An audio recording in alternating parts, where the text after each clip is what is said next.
रेवाड़ी से कांग्रेस विधायक चिरंजीवी राव को कांग्रेस द्वारा राष्ट्रीय सचिव एवं राजस्थान का प्रभारी बनाए जाने पर कार्यकर्ताओं ने उनके गुरुग्राम स्थित कार्यालय पर पहुंचकर चिरंजीवी राव का स्वागत किया और उन्हें मिठाई खिलाकर बधाई दी। इस दौरान चिरंजीवी राव ने पत्रकार वार्ता में पत्रकारों से बातचीत करते हुए कहा कि कांग्रेस पार्टी द्वारा उन पर जो भरोसा जाहिर किया गया है वह उस पर खरा उतरने का प्रयास करेंगे।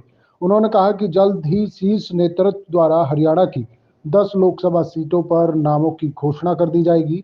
वहीं उन्होंने दिल्ली के मुख्यमंत्री अरविंद केजरीवाल पर टिप्पणी करते हुए कहा कि एक सिटिंग मुख्यमंत्री को रात के समय पूछताछ करना और उन्हें गिरफ्तार करना यह अलोकतांत्रिक है। इन सबके पीछे भाजपा की षड्यंत्रकारी राजनीति शामिल है।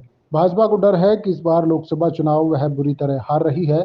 वहीं उन्होंने कहा कि मुझे राजस्थान का भी प्रभारी बनाया गया है और राजस्थान में कांग्रेस की लहर है और वहां लोकसभा चुनाव में कांग्रेस पार्टी अच्छा प्रदर्शन करते हुए अच्छी खासी सीटें जीतेगी। उन्होंने कहा कि कांग्रेस पार्टी का संगठन भी तैयार है और कांग्रेस पार्टी का कार्यकर्ता पूरी मजबूती और उत्साह के साथ कार्य कर रहा है। गुटबाजी के एक सवाल पर उन्होंने कहा कि कांग्रेस से ज्यादा गुटबाजी तो भारतीय जनता पार्टी में है, क्योंकि वहां सीनियर लीडरों को भी दरकिनार किया जा रहा है, उनके पदों से हटाया जा रहा है। यह गुटबाजी नहीं तो और क्या है। वहीं उन्होंने कहा कि कांग्रेस पार्टी आने वाले चुनाव में अपार जीत हासिल करके भाजपा को मुंह तोड़ जवाब देगी। उन्होंने चौधरी वीरेंद्र सिंह की घर वापसी पर कहा कि वीरेंद्र सिंह कांग्रेस के वरिष्ठ नेता हैं, उनके पार्टी में शामिल होने से पार्टी को नई ऊर्जा मिलेगी। साथ ही उन्होंने कहा कि आने वाला समय कांग्रेस पार्टी का है, देश और प्रदेश में कांग्रेस की सरकार बनने जा रही है। और ख़ास तौर पे धन्यवाद दूंगा हमारे राष्ट्रीय अध्यक्ष मल्लिकार्जुन खड़गे जी का, हमारी जो पूर्व राष्ट्रीय अध्यक्षा हैं श्रीमती सोनिया गांधी जी का, हमारे नेता राहुल गांधी जी का, जिन्होंने मुझे मौका दिया एआईसीसी के अंदर सचिव जो बनाया है और राजस्थान में प्रभारी के रूप में मुझे जिम्मेदारी दी है। इसके लिए पूरी हाई कमांड का मैं धन्यवाद करता हूँ। देखिए, आप लोग खुद जानते हैं कि राजस्थान में हर बार सत्ता परिवर्तन होता है, पर वहाँ जब भी सरकार आती है वो लैंडस्लाइड विक्ट्री होती है। पर राजस्थान में हम सब लोगों ने देखा कि कांग्रेस पार्टी की विपरीत परिस्थितियों में भी 70 सीट आई। ये दर्शाता है कि लोगों के मन में अभी भी कांग्रेस वहाँ पर बसी हुई है। हम लोग वहाँ जाकर और मेहनत करेंगे और ये कोशिश करेंगे कि कांग्रेस पार्टी ज़्यादा सीटें वहाँ पर जीते। और जितना मेरे लोगों से चर्चा हुई है, बात हुई है, बहुत अच्छा माहौल राजस्थान के अंदर है। देखिए, क्योंकि कांग्रेस पार्टी का आप जानते हैं राजस्थान की तो ज़्यादातर टिकटों का वितरण हो गया है। और जहाँ तक बात हरियाणा की, हरियाणा आप जानते हैं क्योंकि 5वें फेज़ के अंदर है हमारा जो चुनाव है, 25 मई के आसपास है।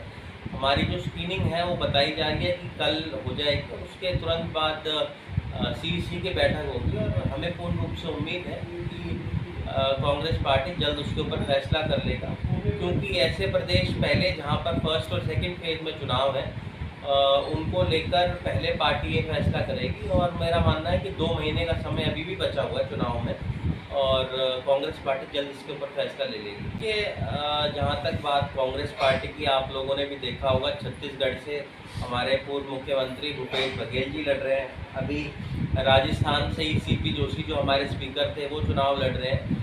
और हरियाणा का जहाँ तक आपने बात करी, बहुत सारे सीनियर नेता वहाँ पर चुनाव लड़ रहे हैं। दीपेंद्र हुड्डा जी वहाँ पर है। शैलजा जी का स्टेटमेंट आया है कि अगर पार्टी कहेगी तो मौका देगी। और जहाँ तक बात है, सब अगर वरिष्ठ नेता चुनाव लड़ेंगे तो प्रचार कौन करेगा? क्योंकि जितने भी आपके बड़े नेता हैं, अगर वो एक ही लोकसभा तक सीमित रह जाएंगे तो सारे प्रदेश के अंदर, देश के अंदर कहीं ना कहीं वो अपना कैंपेन नहीं कर पाएंगे। तो मेरा ये मानना है, तो पार्टी को देखना है कि किस व्यक्ति का कहाँ बेहतर इस्तेमाल हो सकता है। जहाँ तक हरियाणा का मैंने आपको बताया, कल हमारी स्क्रीनिंग होकर और उसके तुरंत बाद सीसी होकर हमारी टिकटों का जो है वो आ जाएगा। ये विरोध तो देखो जी हर पार्टी के अंदर होता है। आप लोगों ने भी देखा होगा अनिल विज, जिन्होंने खुलकर प्रदेश के जो मुख्यमंत्री थे मनोहर लाल खट्टर जी के ऊपर कितने तीखे उन्होंने प्रहार किए हैं। मुझे नहीं लगता हमने इससे ज़्यादा प्रहार कभी किसी नेता के सार्वजनिक रूप से करा जाता है। उन्होंने यहाँ तक कह दिया कि मुझे लूप में नहीं लिया गया जब ये बदलाव किया गया। मेरा ये मानना है हर पार्टी के अंदर है। राव इंद्रजीत जी और हमारे जो सीएम ने मनोहर लाल खट्टर जी की, क्या आप लोगों ने उनके अंदर छुपी थी जो उनके अंदर गुटबाजी थी?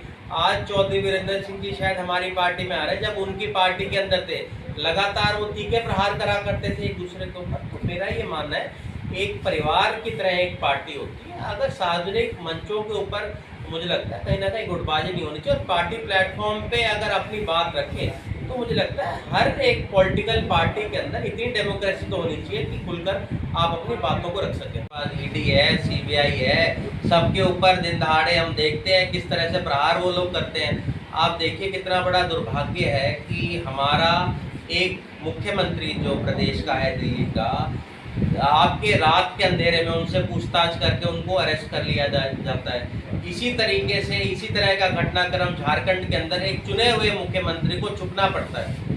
तो मेरा ये मानना है आज जिस तरह से ये दुरुपयोग कर रहे हैं ईडी का, सीबीआई का, और आने वाले समय में जनता इस बात का जवाब देगी। जहाँ तक आपने बात संगठन की करी, देखिए हर पार्टी का काम करने का एक अपना तरीका होता है। कांग्रेस पार्टी का जैसा कि मैंने आपको बताया, हमारे डेलीगेट सब जगह बन के तैयार है, लिस्ट आने में कुछ देरियां होगी।